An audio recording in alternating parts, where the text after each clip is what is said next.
Moi. Oui, c'est ça. Oui, bonsoir, c'est Pierre Sevrette de Ville Lumière. Oui. Oui, je vous reçois ce soir pour notre émission. J'ai le plaisir de vous retrouver. On s'était parlé il y a quelques temps, vous avez reçu il y a de cela quelques semaines, et on a le plaisir de vous voir ce soir. Ce soir avec moi, il y aura Stéphane Chamillian, donc, qui interviendra lorsque nécessaire. Et en fait, pour notre émission, aujourd'hui, on vient aux nouvelles, beaucoup de bruit court sur un contrat pro vous concernant, et on voulait savoir finalement ce qu'il en était, et est-ce qu'on peut espérer avoir une réponse ce soir. Oui, oui, effectivement, j'ai signé un contrat de 3 ans par la Saint-Germain jeudi dernier. Et actuellement, je suis prêté aux SC sociaux. Et je suis SC sociaux actuellement, je suis à l'hôtel, là, pour vous dire. Et là, tout se passe bien, j'aimerais que le club de sociaux, et là, tout se passe bien. Voilà. Ça s'est passé comment en fait cet accord les démarches ont été faciles ou un petit peu plus compliquées ou... Non, c'était facile avec le club, parce que le club m'a suivi toute l'année, il m'a trouvé des qualités, et quand j'ai appris que ce soit me voulait, j'ai dit à mon agent que je voulais les rejoindre, puisque c'est un club qui a, qui a envie de remonter en Ligue 1, et moi ça m'intéresse, et je veux des clubs à remonter en Ligue 1, parce que c'est des supporters aussi le méritent. Et puis voilà, et c'est un club où je pourrais jouer, puisque le coach fait confiance aux jeunes, donc voilà. Mhm. C'est le challenge de participer à l'aventure de la remontée en Ligue 1 qui vous a motivé en premier, ou peut-être aussi avec l'histoire de ce club qui est un grand club français historiquement. Mmh. J'ai pas compris la question. Je dis, c'est le fait c'est le challenge de remonter en Ligue 1, d'essayer de remonter en Ligue 1 avec le club, et, ou plus, ou peut-être autant le fait de participer à l'aventure d'un club historiquement important dans l'histoire du foot français. Non, déjà, c'est toujours une fierté déjà de jouer pour un grand club comme le FC Sochaux. Là, ils sont descendus en Ligue 2, et moi, j'ai des objectifs dans ma tête, et c'est un club de Ligue 1, mais là, Sochaux, c'est pas un club de Ligue 2. Donc, moi, je vais tout faire pour donner le maximum pour aider le club à remonter en Ligue 1 l'année prochaine. Mhm. Vous jouez au même poste que vous avez l'habitude, ou c'est pas encore Oui. tout à fait... Oui. Pour l'instant, vraiment, le coach m'a mis à gauche. Pour moi, je joue les couloirs gauche ou droite, donc oui, je joue au même poste. C'est un changement. Mhm. Et ça, en fait, c'est une grande nouvelle pour nous, en tout cas. C'est vrai on est vraiment très heureux de savoir que vous vous retrouvez déjà dans un grand club historique, puis d'avoir cette info. Euh, votre sentiment général, en fait, parce que bon, on ne doute pas que vous allez vouloir faire le mieux possible de remonter en Ligue 1. Vous avez un objectif, vous, personnel, vous le disiez, et quel est-il, en fait? Donc, l'année prochaine, déjà, pourquoi pas intégrer le groupe du Paris Saint-Germain. Après, ça va être difficile, donc il faut que je fasse des bonnes performances ici au club de Sochaux. Après, si le club de Sochaux veut me garder encore une année après, et que le club monte en Ligue 1, moi, ce serait une très bonne chose. Puis voilà. Mhm. D'accord.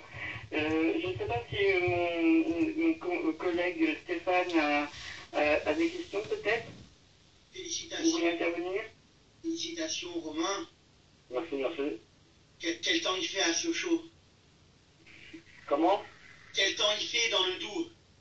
Ah, bah là, il y a le coucher du soleil, il fait beau. Il fait très beau de te faire réveiller avec du soleil.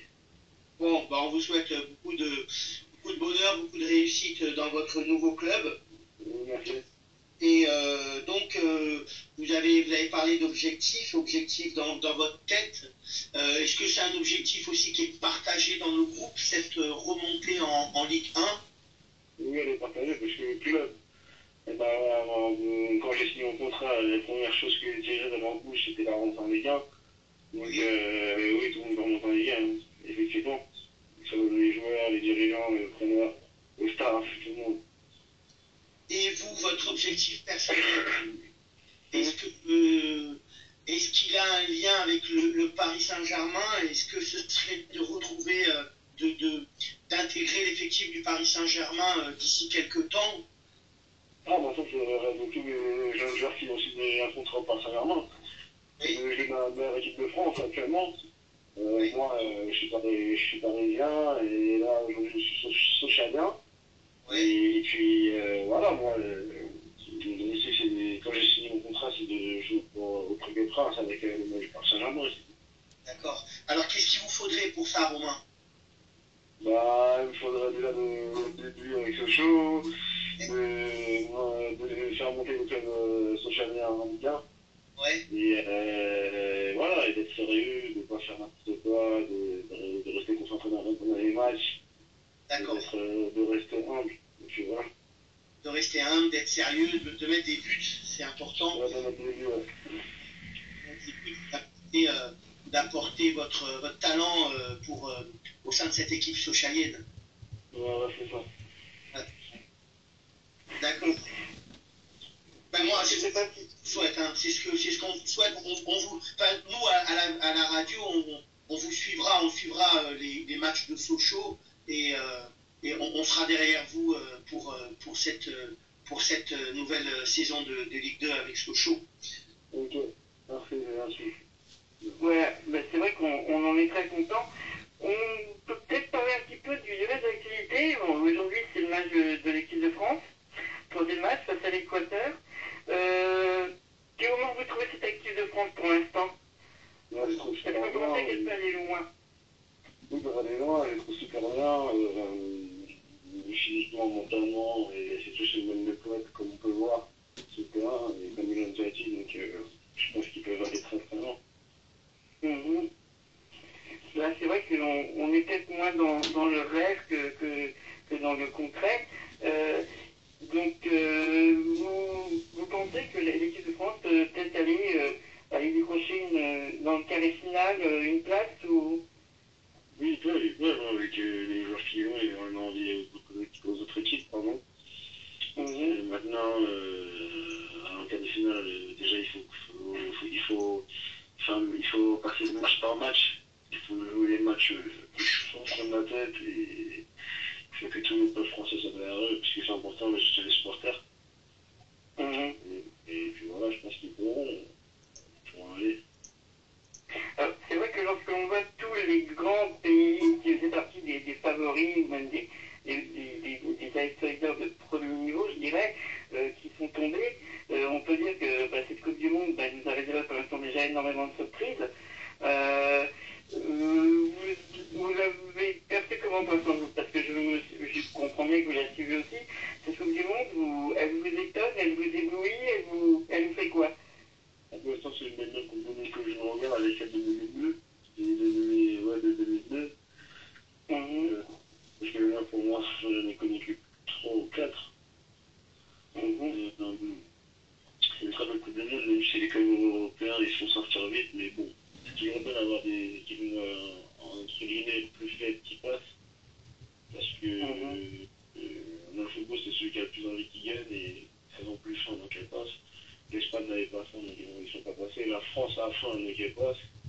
L'Angleterre n'avait pas faim, donc elle passe pas. Donc c'est celui qui a le plus de mental et celui qui a le plus envie de gagner qui gagne.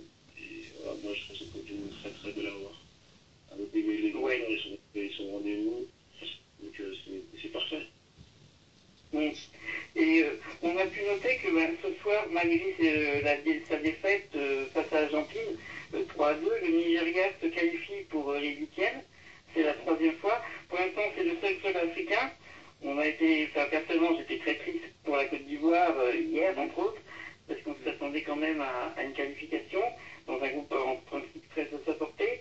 Le Cameroun a hélas fait une contre-performance on peut peut-être pas dire que c'est contre-performance, parce qu'il y avait des très grosses équipes dans son groupe. Vous pensez qu'on peut peut-être encore espérer un club un pays tel que l'Algérie pour le continent africain, ou peut-être encore espérer un peu du Ghana ou pour les huitièmes? Oui, on ne baisse pas le Ghana. Le Ghana, passer, elle a géré aussi. Maintenant, pour passer, ça va être dur, parce qu'en Coupe du Monde, c'est pas parce qu'on a gagné qu'un match que c'est annoncé. Donc, ces deux équipes-là devront enchaîner les deux matchs. Le dernier match comme il se doit. Et puis voilà. Je sais pas, je suis en direct, là. Oui, nous sommes en direct. Oui. Nous sommes toujours en fait en direct, donc voilà, c'est la beauté du direct, c'est sans filet, c'est toujours, et c'est ça qu'on aime aussi. Je sais pas si Stéphane, tu as quelque chose à... Oui, moi j'aimerais revenir avec les Titi en France, juste pour savoir ce que vous inspire, vous, Romain, le départ d'un autre Titi, Kingsley Coman, vers la Juve. Moi, je suis très triste. Je sais, il aurait pu jouer au Paris Saint-Germain cette saison parce que pour moi, c'est l'un des meilleurs jeunes de formation. Ils sont les formations du PSG. Maintenant, il est parti. S'il est parti, c'est qu'il est grand et qu'il a des bonnes personnes autour de lui, avec son père et son agent. C'est plutôt ça. Donc, s'il est parti, maintenant, c'est qu'il devait partir. Après, je suis très triste parce que ça m'aime vraiment, mais en même temps, je suis content parce qu'il a rejoint un grand club, c'est la Juventus. Oui, aussi. C'est un club c'est un des clubs, c'est le club le plus fort d'Italie et il y a une véritable école italienne à la Juve aussi. Donc, moi je m'inquiète pas pour lui, mais c'est vrai que comme vous dites, il y a une petite déception chez tous les amoureux du Paris Saint-Germain. Et ça vous inspirerait, par exemple, d'envisager d'autres possibilités dans votre carrière, c'est-à-dire partir à l'étranger un jour? Non, oui, pour l'instant, moi, j'ai déjà parlé de ça avec mon père, pour l'instant. Je reste en France. J'ai envie d'apprendre en France, j'ai découvert le championnat français, donc pour l'instant, je reste en France, et j'ai pas envie à voir à l'étranger. D'accord. Et justement, pour revenir à votre carrière, à vos motivations, je vous parlais tout à l'heure, au niveau il n'y a pas eu trop de tension quand même dans cette période, trop d'incertitude entre le moment où vous attendiez ce contrat pro peut-être auprès du PSG, ce départ pour Sochaux, comment vous l'avez géré? Je pense que ce serait une question sur laquelle pourra rebondir mon ami Stéphane. Comment vous avez tenu en fait mentalement comme ça? Comment vous l'avez géré cette attente? Moi je suis quelqu'un de très cool, donc une fois que le PSG m'a dit qu'il voulait me faire signer pro au PSG 3 ans au mois de fin mai, mi-mai, et j'ai pas stressé, j'ai continué à aller au foot, j'ai pris des petites vacances tranquilles. Et puis quand le jour est arrivé, mon agent m'a appelé, il m'a dit de se préparer pour demain car on avait signé. Et puis voilà, j'ai signé, moi je suis quelqu'un de très cool, donc j'ai pas d'idée, je suis assez humain, pareil, tranquille, cool. Eh ben, il faut rester cool. C'est la clé de la réussite, ça. Comment vont se passer les jours prochains, les semaines prochaines pour Romain Bran à Sochaux? Les entraînements qui vont arriver, tous les préparatifs, comment le programme de Romain Bran ces prochains jours, c'est quoi finalement? Non, c'est beaucoup de footing qui vont arriver là, des tests, les débuts de saison. Moi ce matin là j'ai fait une thèse amiral, j'ai fait des éléments. J'ai terminé ma vie avec lui. On a beaucoup travaillé techniquement. Et voilà, beaucoup de filles. Et dimanche, on part à Évian en stage. Il y a les matchs il y a des matchs, je suppose, qui sont programmés peut-être pour préparer le début de saison, des matchs amicaux où vous avez déjà des matchs. Le planning il a changé, donc je ne sais pas encore. D'accord. C'est vrai que je ne sais pas s'il y avait quelque chose à ajouter pour les auditeurs sur tout cas, on est très heureux que, déjà, que votre avenir avance vraiment d'un bon pas. Très heureux que vous nous ayez annoncé ceci sur Ville Lumière. Et puis, c'est vrai que, comme Stéphane disait, à Ville Lumière, on vous suit, vous êtes un des parrains de la radio. Et puis, les auditeurs, en fait, sont acquis à votre cause aussi. Donc, je ne sais pas si vous avez un petit message pour nos auditeurs qui nous écoutent ce soir. C'est gentil. Tout commence avec ces coups encore pour moi, c'est des messages. Je serai toujours disponible pour cette radio. Ça fait après 3 octobre que je passe. Donc, merci. Ouais. Voilà, c'est une bonne soirée, bon match, et à plus. Ouais.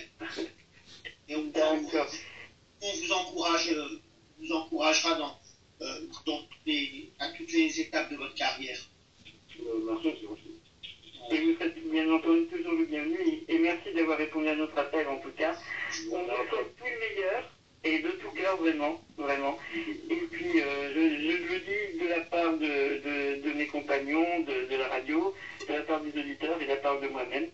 Hein, c'est un plaisir, c'est la deuxième fois que j'ai la chance de présenter l'émission et de vous interviewer en quelques semaines. Et franchement, ça reste vraiment, c'est toujours un plaisir. Donc j'espère avoir souvent l'occasion de vous interviewer, d'avoir toujours des très bonnes nouvelles à entendre de votre part. Et puis on va vous libérer pour que vous puissiez passer une soirée, à vous